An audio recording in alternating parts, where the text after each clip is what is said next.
Netflix, no rule rules. आता याचा अर्थ काय? एक लक्षात आलं असेल की ही कंपनीचं नाव आहे नेटफ्लिक्स. आजची जी बोधकथा आहे ही पाश्चिमात्य कंपनीची आहे आणि ही नुसती बोधकथा नसून वास्तववादी कथा आहे संपूर्ण. Just miracle. आणि माणसाच्या आयुष्यामध्ये असे बदल घडू शकतात.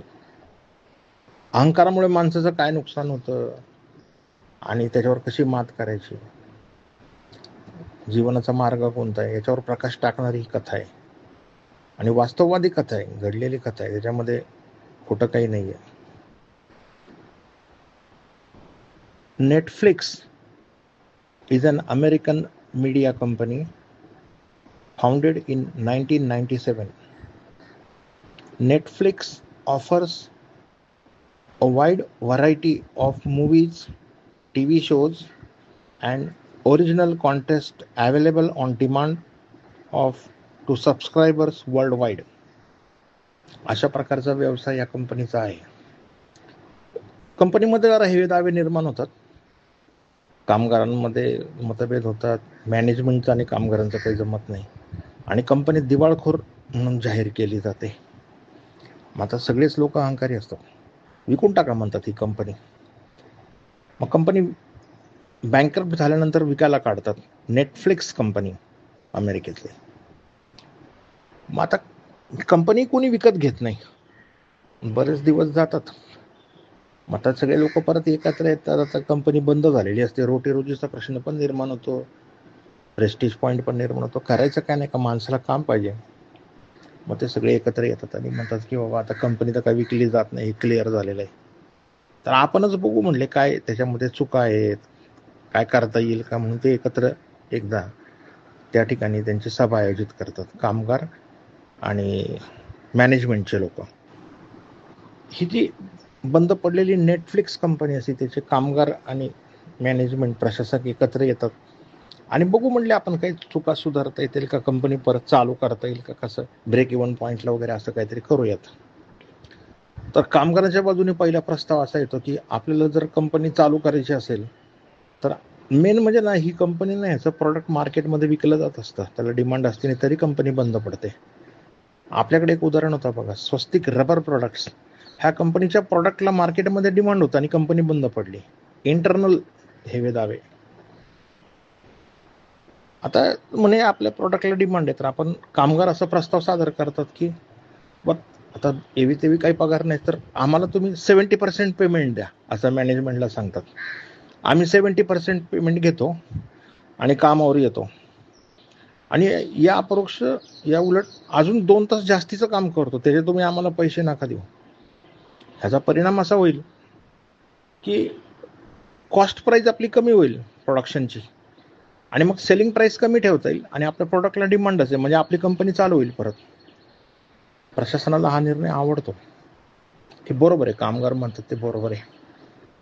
आणि मग मॅनेजमेंट पण थोडंसं खाली उतरतं, मग त्यांच्या पण लक्षात येतं. आता कसं असतं माहिती आहे का, कंपनी बंद पडल्यानंतर दुसऱ्या कंपनीमध्ये जायचं म्हणजे फार अवघड असतं. आता समजा मी कॉलेजला प्राध्यापक आहे, माझं कॉलेज जर बंद पडलं तर कॉलेजच्या बाहेर आल्यानंतर मी तुम्हाला खरं सांगतो 10 रुपये सुद्धा कोणी देत नाही गेटच्या बाहेर आल्यावर. मग परत दुसऱ्या कॉलेजला जायचं, माय नेहमी सगळं ते फार अवघड काम असतं आणि तिथं प्रेस्टिज मिळवायचं आणि सगळं ते फार अवघड. मग ते कामगार लोक म्हणतात त्याच्यापेक्षा आपण असं करू. मग प्रशासनाचे लोक पण तयार होतात, मॅनेजमेंटचे, त्यांनाही काही काम नसतं, म्हणतात नाही का दुसरीकडे जाऊन अप्लाय करण्यापेक्षा परत एवढी मोठी पोझिशन आपली, त्यांनी आपल्याला लोअर पोझिशन द्यायची, परत कॉन्फिडन्स राहणार नाही, आपली घरची कंपनी होती. प्रशासन सुद्धा कामगारांना काही आश्वासनं देतात. नेटफ्लिक्स कंपनीचं जे मॅनेजमेंट आहे, प्रशासन, ते त्या सभेमध्ये असं सांगतं की बाबा आपण असं करूयात, म्हणजे आपल्याकडे इगो प्रॉब्लेम फार झालेला आहे. तर आता कसं नो रूल्स म्हणजे फार स्ट्रिक्ट काही करायचं नाही, म्हणजे लोक करतात काम. फॉर एक्झाम्पल की कामगाराच्या समजा किंवा कुठल्या माणसाच्या 15 रजा असतील तर ते त्याला देऊन टाकायच्या वर्षभरामध्ये. आता वर्षाच्या 15 रजा म्हणजे कसं असतं, 1 महिन्याला 1.25 रजा, म्हणजे त्याने 2 महिन्यात 3 रजा घ्यायच्या. म्हणजे कामगारांनी असं करायचं नाही, पहिल्या 2 महिन्यात तसं 15 रजा घ्यायच्या आणि कोणी घेतही नाही.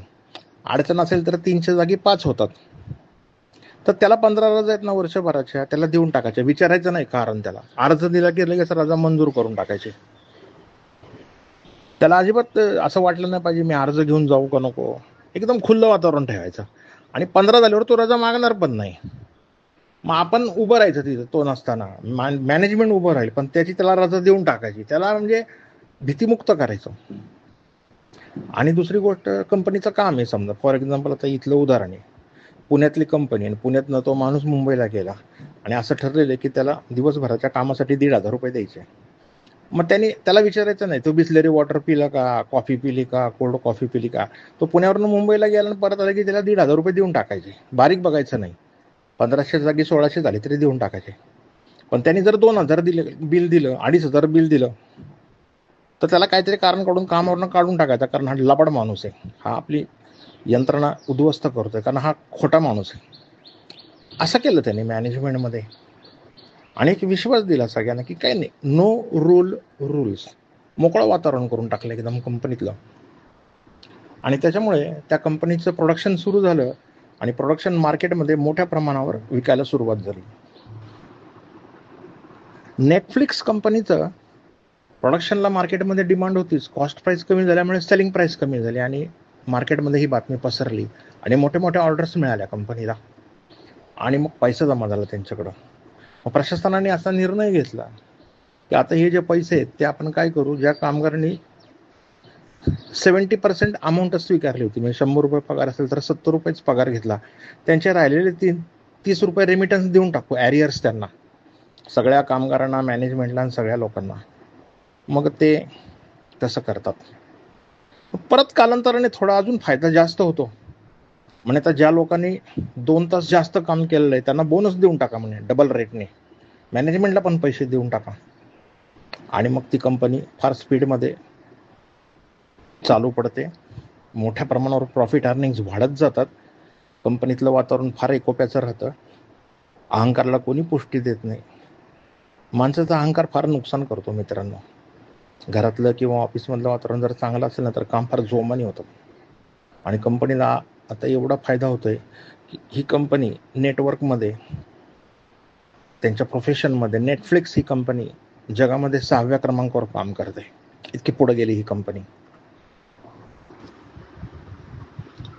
नो रूल्स हे जे आपण मॅनेजमेंट बघितलं आता या कथेमध्ये नेटफ्लिक्स कंपनीचं, ह्याच्यामध्ये एम्प्लॉयर आणि एम्प्लॉई म्हणजे मालक आणि कामगार ह्या दोघांचा माइंड सेटअप चांगला राहतो आणि ते त्यांच्या जीवनामध्ये सुख, आनंद हे मिळवू शकतात आणि वातावरण खूप उत्साहवर्धक राहतं. शारीरिक, मानसिक आणि आत्मिक पातळीवर कामगार आणि मालक दोघांना याचे प्रचंड मोठ्या प्रमाणावर फायदे होतात. त्यामुळे खरंच इगोला स्थान दिलं नाही पाहिजे. थोड्या प्रमाणात त्याचं महत्त्व आहे, पण मनुष्य खूप त्याच्या आहारी जातो. ओके. नो रूल्स हे जे आपण मॅनेजमेंट बघितलं आता या कथेमध्ये नेटफ्लिक्स कंपनीचं, ह्याच्यामध्ये एम्प्लॉयर आणि एम्प्लॉई म्हणजे मालक आणि कामगार ह्या दोघांचा माइंड सेटअप चांगला राहतो आणि ते त्यांच्या जीवनामध्ये सुख, आनंद हे मिळवू शकतात आणि वातावरण खूप उत्साहवर्धक राहतं. शारीरिक, मानसिक आणि आत्मिक पातळीवर कामगार आणि मालक दोघांना याचे प्रचंड मोठ्या प्रमाणावर फायदे होतात. त्यामुळे खरंच इगोला स्थान दिलं नाही पाहिजे. थोड्या प्रमाणात त्याचं महत्त्व आहे, पण मनुष्य खूप त्याच्या आहारी जातो. ओके. नेटफ्लिक्स कंपनीच्या प्रशासनाचा जाहीर सत्कार करण्यात आला समाजामध्ये आणि तिथल्या प्रशासकीय लोकांना गौरवण्यात आलं. त्याचं एक पुस्तक प्रकाशन केलं गेलं आणि त्या पुस्तकाच्या माध्यमातून ही माहिती प्रकाशित झाली आणि जगासमोर आली.